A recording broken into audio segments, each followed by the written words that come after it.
tal? ¿Cómo estás? Muy buena tarde, gracias por acompañarnos. Hoy es 5 de agosto del 2020. Muchísimas gracias por hacernos el favor de acompañarnos. Yo soy Alfredo Albiter Sánchez, el Pollo Albiter, y te aprecio de verdad muchísimo que nos hagas el favor de acompañarnos en este 5 de agosto del 2020. Hoy muchísima información de la cual vamos a estar platicando. Tenemos para ti una encuesta que dice: ¿consideras que es suficiente el 50% de candidaturas para las mujeres en la próxima elección? ¿Tú lo consideras así? Ya está en todas las redes sociales, ya está en todos nuestros espacios, los cuales te invito a que nos hagas el favor de acompañarnos a visitar. Van a aparecer aquí abajo en un momentito más, para que nos hagas el favor de acompañarnos. Ahí está Facebook, luego también está YouTube, Twitter y Instagram. Ahí nos haces el favor de acompañarnos y ahí te esperamos para saber qué onda con tus opiniones, de qué quieres que estemos platicando. Vamos a platicar, por cierto, en un ratito más con la diputada federal Ana Lilia Herrera Ansaldo. Vamos a platicar sobre la violencia política contra la mujer. Oye, un tema que de verdad está interesante. Ahorita le damos entrada al mismo. Antes déjame decirte que supervisa el Estado regreso a clases. El gobernador del Estado de México, Alfredo del Maza, ayer reiteró ante habitantes de la zona, prácticamente de la zona sur del Estado de México, ahí en Tenancingo, reiteró que el Estado va a estar vigilando que este regreso a clases sea con todas las medidas sanitarias y no se va a regresar a los salones de clases como tal hasta que el semáforo epidemiológico no se encuentre en verde. Lógico. Y qué bueno, porque además, de paso, también le dijo a los padres de familia que cuiden a sus hijos, que estén atentos, y en esta época mucho más, sobre todo cuando estén en internet. También vamos a platicar que piden agilizar trámites para abrir empresas. Diputados de Morena presentaron una iniciativa de ley para modificar el dictamen único de factibilidad. ¿Sabes? Es un trámite que se lleva incluso hasta 3 años para empresas de alto riesgo, y de acuerdo a lo que dicen los diputados, pues realmente se puede hacer, en este caso, que es ya el extremo, se puede hacer en solo 90 días. Entonces, bueno, pues piden que o se meta un alterno, que ya no sea este dictamen único de factibilidad, o bien que se agilice. Pero lo mejor es que incluso dejen a los municipios que sean ellos quienes deciden, porque es la primera instancia en donde se van a ubicar las empresas, en donde se van a pagar impuestos, en donde se van a requerir servicios, entonces que sea por ahí. Van 79 reportes por trata de personas en el Estado de México, y sabes que esta cifra siempre es mucha cuando se afecta a una persona. Es más o menos el 11% lo que estamos hablando de lo que sucede en territorio nacional. Si lo comparamos en lo que está pasando en Tlaxcala, por supuesto que dirían por ahí, nosotros somos reyes, ¿no? Estamos en el paraíso.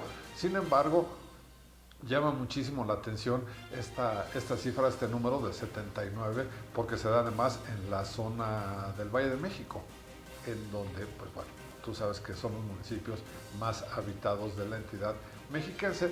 Luego, entonces, pues bueno, habrá que poner muchísima atención. Te voy a dar un número en donde se puede llamar para denunciar. Se le conoce como Línea Nacional contra la Trata. Este número es el 800 553300, 800 553300. Son 3 ceros al final. Ahí puedes también denunciar si tú sabes o te imaginas, para que vayan a investigar. Y finalmente, aumenta la demanda de educación en este ciclo escolar. De acuerdo a autoridades de la Secretaría de Educación Pública, estatales por supuesto, son más de 140,000 alumnos lo que se estarían sumando al nuevo ciclo escolar. Esto evidentemente con relación o comparativamente a lo que se presentó el año anterior, el año escolar anterior. Bueno, pues te decía, vamos a platicar con la diputada federal, con Ana Lilia Herrera Ansaldo, sobre la violencia política contra la mujer. Oye, porque sabes que mira, además hay algo que me llama muchísimo la atención. No es una conducta que esté sancionada por la vía penal. Y además sabes que hay muchos problemas verdaderamente para lograr configurar, para presentar la denuncia, para llevar a cabo el procedimiento. Es verdaderamente complicado. ¿Ya la tenemos en la línea? Le pregunto a producción, déjame que me diga producción si ya está en la línea. Ok, muy bien. Mi querida diputada Ana Lilia, ¿cómo estás? Muy buena tarde. Hola, muy buenas tardes, Pollo. Qué gusto. Oye, qué gusto saludarte de nueva cuenta, saber que estás bien y además muy trabajadora como siempre, Ana Lilia.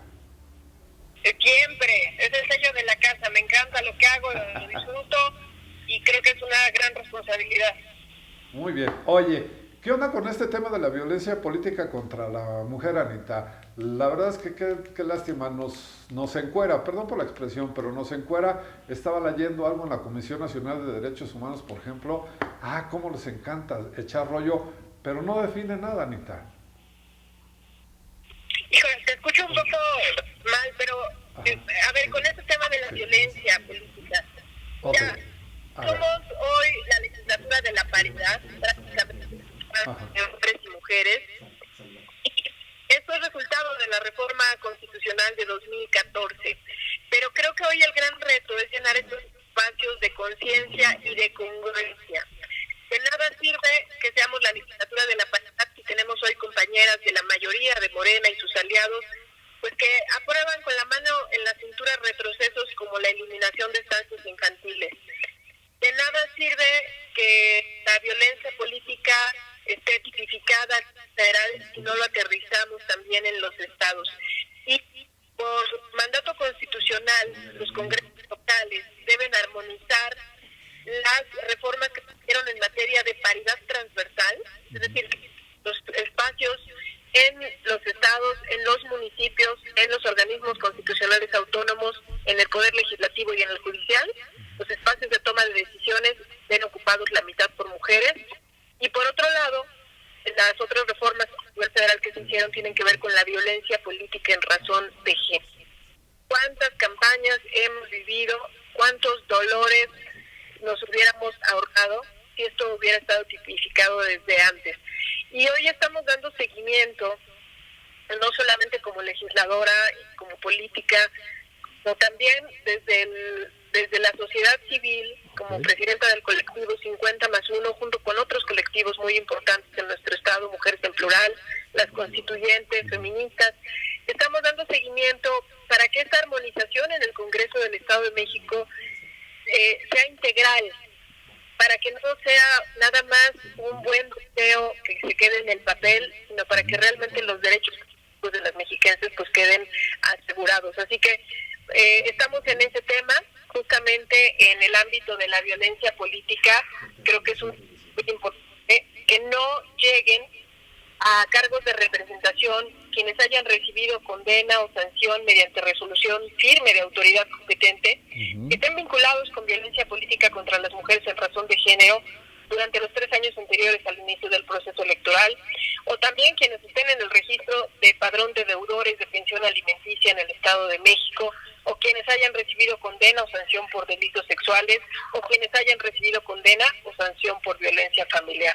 Creo que es muy importante que seamos congruentes y queremos hombres en el poder, por supuesto, pero hombres congruentes y hombres conscientes del respeto que merecemos todas las mujeres. Claro. Oye, Anita, pero perdón que insista un poco en mi pregunta de hace ratito. ¿Por qué tener que darle la vuelta? ¿Por qué no ser más frontales? Y no me refiero solamente a la mujer como tal, pues, sino también a nosotros los hombres. ¿Por qué dar la vuelta? ¿Por qué matizar? ¿Por qué no aceptar una situación que se está presentando, que es generacional incluso, e ir más directo a este tipo de situaciones, Anita? Pero es que no entiendo su pregunta, Pollo. Sí, ¿por qué tenemos que estar dando tanta vuelta? Y no, ¿por qué, por ejemplo, esta ley, esta propuesta que están haciendo en la Cámara de Diputados local para para la gente que ha abusado, que ha agredido y eso, ¿por qué no ser frontales, Anita? Y mejor decir, a ver, tú que hiciste esto, tú que estás en proceso, sabes que no puedes así definitivamente.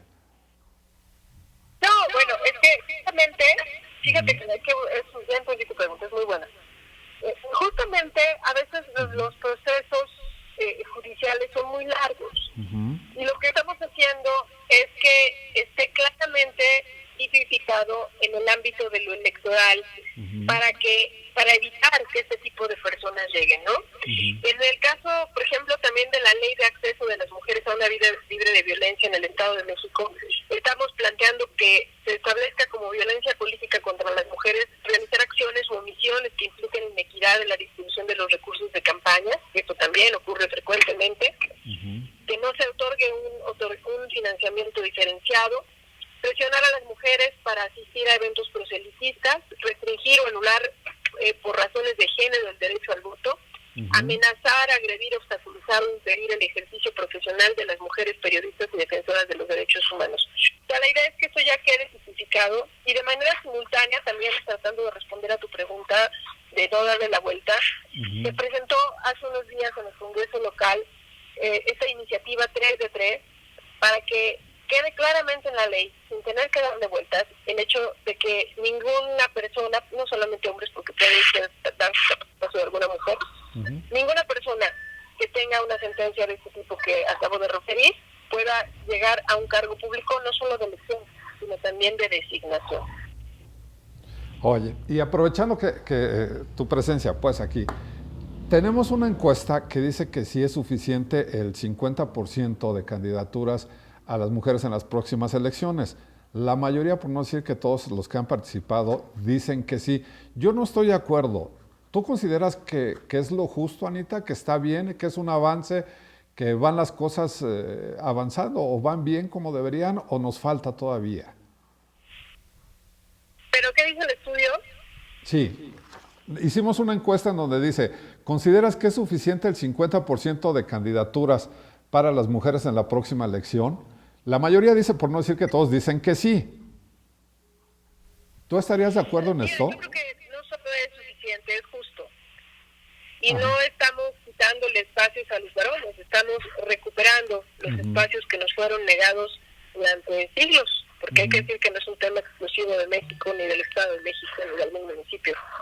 Es un tema cultural, hay que reeducar, estamos hablando pues de reeducarnos como sociedad, de entender que las mujeres tenemos exactamente las mismas capacidades que los varones, y queremos ir hombro con hombro. O sea, tener una mejor sociedad pasa porque las mujeres ocupemos espacios, pero insisto, porque haya también conciencia y congruencia que lamentablemente en este momento no existe. Por ejemplo, en este acompañamiento que decidimos dar al trabajo legislativo de armonización en el Congreso local, hemos insistido en que los partidos políticos tienen que seguir aplicando recursos para la capacitación de sus cuadros femeninos, porque si no, por eso se cometen los austericidios contra los recursos para refugios para víctimas de violencia, contra las estancias infantiles, ¿no? Y resulta pues que los cuidados siguen a cargo de nosotras porque los hombres, como dice el presidente López Obrador, son más desapegados, no me acuerdo cómo dijo, ¿no? Entonces, desprendidos, más desprendidos, ¿no? Es parte de un tema cultural que tenemos todos que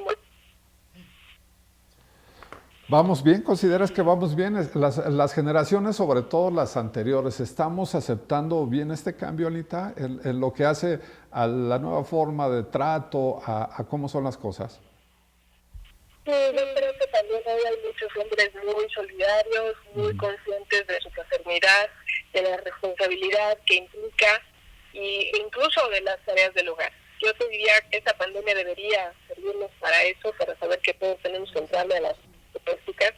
Lamentablemente, lo que nos dicen las estadísticas, aunque lo niegue el presidente de la República, es que sí hay más violencia, sí se han hecho más denuncias a los números de emergencia, y por eso el Estado mexicano tiene que tomar acciones concretas, y una de estas acciones concretas es lo que estamos proponiendo, que por cierto surge precisamente de las constituyentes feministas, este 3 de 3 contra la violencia. Creo que sería un gran avance para nuestro Estado. Oye, y aprovechando también que estás aquí, dime por favor tu opinión sobre la política que hoy se está haciendo en México. Ha cambiado mucho con relación a otras. Nos vamos a enfrentar, después de la pandemia, nos vamos a enfrentar a una nueva forma de que comunican los políticos, Anita. Mira, yo lo que creo es que lo que necesitamos cambiar, la política está retrocediendo. Hoy hoy leía un análisis de Macario Sotmino que decía que, bueno, pues esto de gobernar con palabras nomás no sirve, no tiene futuro.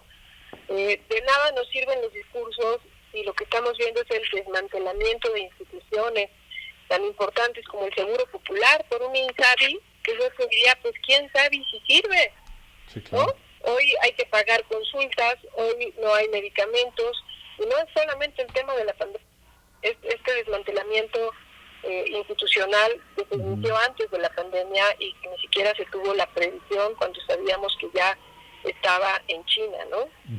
Entonces, creo que lo que tenemos que también intentar cambiar, bueno, uno, que la política, que las instituciones, que la democracia no desaparezcan, no están en cuarentena. La pandemia no puede ser una justificación para ello. Y dos, los ciudadanos pues realmente exijamos a los gobiernos que cumplan con la responsabilidad que tienen.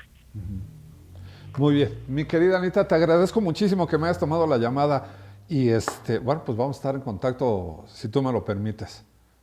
Me da muchísimo gusto. Un abrazo. Gracias. Abrazote, cuídate mucho. Oye, y ofrecerte una disculpa, tuvimos algún problema con el tema del micrófono y de la comunicación. En 2 ocasiones las preguntas no las alcanzó a entender bien, a escuchar más bien, no a entender, no las alcanzó a escuchar. Entonces, bueno, pues tuvimos que hacer un poquito ahí de regresar al tema. Pero, bueno, pues ya sabes que son cosas que pasan. Y comentarte sobre la encuesta a la cual le hacía incluso referencia a la diputada. Dice, ¿consideras que es suficiente el 50% de candidaturas para las mujeres en las próximas elecciones? En la encuesta que estamos realizando en nuestras redes sociales, pues te iba a decir la mayoría, pero no, el 100% dicen que sí. Así es que, bueno, pues habrá quienes digan que no, pero en este momento no se han aparecido. Bueno, pues por otra parte, también comentarte, el presidente Andrés Manuel López Obrador ya dijo que sí, que se va a reunir con los gobernadores, con los integrantes de la CONAGO y que lo va a hacer en 10 días. Que va a analizar a ver cuáles son los temas, que van a ver de qué se trata y pues que sí se va a reunir con ellos y va a ver qué onda. Pues tengo ya la línea telefónica a Israel Mendoza. Él es columnista de Capital Media, además catedrático de la Universidad Nacional Autónoma de México y para estos temas sabe un carro. Mi querido Israel, ¿cómo estás? Buena tarde. ¿Qué tal, Alfredo? Buenas tardes a toda la audiencia. Oye, ¿qué onda? Pues ya dice el gobernador, el presidente, que sí se va a reunir con los gobernadores y parece que pues algunos ya empezaron a cascabelear, por decirlo lo menos, mi querido Israel. Eres muy generoso con cascabelear, ¿eh? Demasiado. Okay. Pues, pero previo a esto, la CONAGO es la que se da avisos de ruptura, de separación. Primero los 9 gobernadores que lanzan una carta pidiendo la renuncia de Hugo López-Gatell y después 6 gobernadores que se reúnen con Olga Sánchez Cordero en Gobernación, precisamente para tratar lo mismo, el tema de la pandemia. Okay. Entonces ahí es donde pues sí hay un viso de que unos jalan para, como dices, para cascabelear a su favor y otros cascabelean porque son así de intrigosos. Okay. ¿No? Ajá. Entonces tenemos esa situación con los gobernadores. ¿Por qué? Pues porque vienen también tiempos electorales. Sí, esa es una de las razones, pero a la postre estas reuniones, pues digamos, uniones o alianzas es con fines electorales, a final de cuentas, ¿no? Sí, claro. Se mezcla lo electoral con lo político, ahora con la salud, que es lo peor, y vamos hacia posiblemente una ruptura. Y si recuerdas, por ejemplo, en 1999 existía algo que comenzó como la mamá de la CONAGO, que era la Asociación Nacional de Gobernadores. Sí. Y después, hacia 2002, más o menos, precisamente con Fox, surge la CONAGO. Y ahora, con este choque que se podría desprender, ya hay algo que se llama la Alianza de Gobernadores del PAN. Ajá. La Asociación de Gobernadores de Acción Nacional, el GOAN, que también podría ser una nueva plataforma para esos gobernadores rebeldes, o bueno, en rebelión que se encuentran. Ajá. ¿No? Oye, pero pues bueno, también se puede aplicar muy bien aquí el dicho de divide y vencerás, ¿no? Empiezan de una forma, los mandan llamar a algunos que tienen el perfil y a los otros pues los dejan casi casi chiflando en la loma. Pues no es que los dejen chiflando en la loma. No. Más bien es la visión maniquea de la 4T, Ajá. que sabe restar y por añadidura dividir a sus adversarios. Claro. Tan fácil. No es que no les toque nada, es que más bien deshazte de ellos, ¿no? Oye, pero tan fácil es, digo, de verdad a mí me extraña, que sea tan fácil, o los recursos, bueno, pues finalmente el dinero, ¿no? Es lo que mueve, y seguramente consiguieron un poco más de feria para sus programas y bueno, pues empezaron a ceder un poquito más también, ¿no? Sí, el asunto, ¿sabes cuál es? También muy, muy marcado, es que es de las dos principales fuerzas, PAN y PRI, que se han dedicado a la oposición de este gobierno, no están en los dos grupos, tanto los que apoyan a institucionalizarse, como los que piden la destitución. Por ejemplo, fueron 2 del PRI, 4 del PAN, 1 de Movimiento Ciudadano, ya sabemos quién, 1 del PRD y 1 independiente. Y los que se reunieron con Olga Sánchez fueron 3 priistas, 2 del PAN y por supuesto 1 de Morena. Sí, claro. Entonces este jaloneo es lo que viene a ser preocupante, no nada más para los gobernadores y el cascabeleo que dices tú, sino para los tiempos electorales y más que nada los tiempos dentro de los partidos. Como ya lo hemos comentado, el reparto de lugares ahora para el Congreso, para alcaldías, eso es lo que vienen a pelear. Y quien esté mejor posicionado, mejor parado, con ya sabes quién, entonces mejor, ¿no?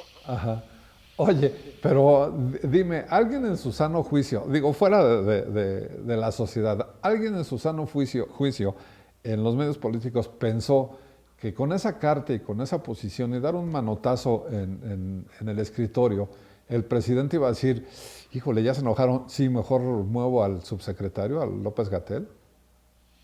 Pues no. Fue una pésima estrategia. Fue una estrategia porque no hubo un diálogo, ¿no? Lo que ahorita se quiere ponderar es un diálogo. No se ponderó. Porque además, mi querido Israel, digo, era ilógico, ¿no? Desde el planteamiento. O sea, en política regularmente sucede lo contrario a lo que ya vimos. Pues exiges la renuncia y te dicen, de entrada te dicen no hasta que te lo puedan vender más caro. El no ya lo tenían desde antes. Y bueno, pues fueron por el otro no. Pues 2 veces no se hace sí a veces. Oye, ¿tú ves a López-Gatell fuera de la subsecretaría, fuera de pues bueno, de lo que ya se convirtió en su espacio mediático? ¿Tú lo ves fuera? No, por supuesto que no, porque además se aprendió muy bien el manejo de los medios. Que para eso está. Sí, claro. Para un manejo adecuado de los medios en la tarde, para contener golpes, para contener crisis. Ya aprendió. Y además para algunos o algunos es atractivo, con un buen rollo. Entonces, híjoles, se polariza el debate, pero no va para afuera. Oye, y por si fuera poco, también lee poemas, pues... Oye... ¿No? Un plus. ¿Qué más quieres? Oye, y regreso un poco al tema de los gobernadores, pues. O sea, fíjate, si así de fácil pensar... les falló la estrategia, pues para no decir más cosas, les falló la estrategia, se aborazaron, pensaron que presionando iban a lograr algo y bueno, sí lograron exhibirse, ¿no? Exhibirse y mostrar esa división en un sector que no debía de darse. Los gobernadores, como te digo, hacia el 2000, se fortalecieron entre ellos con la NAGO y después con la CONAGO, ante un Fox que arrasó en las elecciones, como recordarás. Sí. Arrasa y en la primera derrota del PRI, y esto se convierte en una especie de ¿y ahora qué hacemos?, de orfandad política, y se unen y crean un contrapeso, y fue un buen contrapeso. Ahora que pueden ser un contrapeso que está institucionalizado, que está formalmente reconocido, se les fue ese detalle. Actuaron ahora sí más por la víscera que por la razón. Oye, y bueno, pues finalmente también le da oportunidad no sé, si a miembros de Morena, integrantes de Morena, o a la 4T o a sus seguidores, de seguir diciendo que de plano la oposición está totalmente desmadejada. No saben, unos van para la izquierda, otros para la derecha y otros de plano ni se mueven, Isra. Es que el asunto fue ese, que perdieron el control. Ellos mismos perdieron el control, fueron víctimas de sus propios manejos políticos. Mientras unos jalaron para un lado y otros para otro, ¿qué es lo que muestras al exterior? Desunión. Sí, ¿Qué es lo que muestras? Conflicto. ¿Qué es lo que muestras? Que unos están persiguiendo o buscando el aval de gobernación con reuniones de este tipo, y otros están en su plan de nosotros somos un poder que tenemos capacidad de influencia. Y la tienen, pero ahora sí fue muy mal manejada. Oye, Israel, pero además, ese es el mensaje que mandan a quien está gobernando, a su estructura, pues. Pero el mensaje que mandas a tus militantes, a tus seguidores, considero que es lo más grave, ¿no? Pues de mucha facilidad para hacerte para donde va el viento e incluso pensaría en que dejarlos solos si las situaciones te convienen. Pero es que van también con sus partidos, arrastran a sus partidos. Sí, claro. Ahora sí, arrastran a sus partidos y no se sabe, ponen al partido en medio. Porque unos van para un lado y otros van para otro y el partido se queda en medio. ¿Para dónde jala? En fin, esto de la... Sí, te escucho. Y hacia donde se vaya, el problema radica en que pierdes un poco de credibilidad, pierdes a tus seguidores, en vez de fortalecerte como oposición, te debilitas como la misma. Y por eso te andan pambaseando a cada rato. Mi querido Israel, muchísimas gracias. Alfredo, un gusto en saludarte, que estés muy bien. Nos leemos y nos vemos y escuchamos el próximo miércoles. Va que va. Órale. Oye, ¿ya viste por qué le digo que es mi líder? De esto de la política conoce un buen. Y sabes que, perdón, estuvimos tocando muchos temas, pues. Y te invito, pues aprovecho también para que nos acompañes a www.elpicodelpollo.net para que leas la columna de tu servilleta, que justamente tratamos temas de política. Y ahorita estamos analizando un poco los entretelones de los partidos políticos, cómo se definen los diálogos o cómo se llegan a dar esos acuerdos en los partidos políticos para determinar quién va a ser su abanderado o su abanderada. Pero que esto no te quite el sueño, y que te quite el sueño porque estás durmiendo en Colchones Atlas, en donde de verdad no solamente duermes, sino también descansas y la pasas bien. Mientras descansas en un Colchón Atlas, mientras el próximo viernes nos estaremos viendo de nueva cuenta aquí, ya seguiremos platicando de muchísimas cosas más de política y de otras tantas cosas más. Shalom.